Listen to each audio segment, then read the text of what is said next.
এই উম্মত দুযোগে যাবে বটে, কিন্তু হাতে হাতকড়ি থাকবে না, পায়ে বেড়ি থাকবে না, গলায় ছিকল থাকবে না, চেহারা এই উম্মতের কালো হবে না। দুযোগীদের চেহারা কালো, হাতকড়ি থাকবে, পায়ে বেড়ি থাকবে, গলায় ছিকল থাকবে।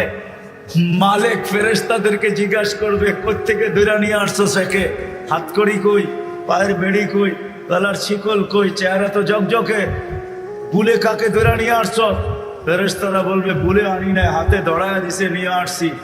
আল্লাহ জবাব দিবে, ওই ব্যক্তি জবাব দিবে না, ফেরেশতাও জবাব দিবে না। আল্লাহ বলবে, মালিক আমার বন্ধুর উম্মত, খবরদার। বলবে, আল্লাহ হাতকড়ি নাই কেন? যেই হাত উঁচুতে ব্যবহার হয়েছে ওই হাতে হাতকড়ি লাগে না। পায়ে বেড়ি নাই কেন? বলে যেই পাও মসজিদের দিকে হাইটা গেছে ওই পায়ে বেড়ি লাগে না। চেহারা ঝকঝকে, গলায় ছিকল নাই কেন? বলে যেই কপাল আমার কুদরতি পায়ে লাগছে ওই চেহারা কালো হয় না, ওই গলায় বেড়ি লাগে না। হাত পাও আর চেহারা ছাড়া বাকি শরীরে আগুন লাগায় দাও। মালিক আগুনকে হুকুম করবে, খুশি ধরো।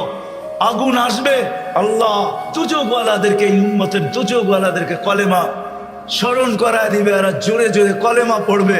আগুন আসবে, ভাইগা যাবে, একবার দুইবার তিনবার। মালিক আগুনে লাঠি চার্জ করবে, আল্লাহ আগুনের মুখ খুলে দিবে, বলবে, লাইসালি সুলতান আলা মান ক্বালা লা ইলাহা ইল্লাল্লাহ মুহাম্মাদুর রাসূলুল্লাহ। এই কলেমা যে পড়ে তাকে ধরার ক্ষমতা আমার নাই, তুমি ধরো, আমি পারবো না। এই উম্মত এক নেকি দিয়া জান্নাতে যাবে।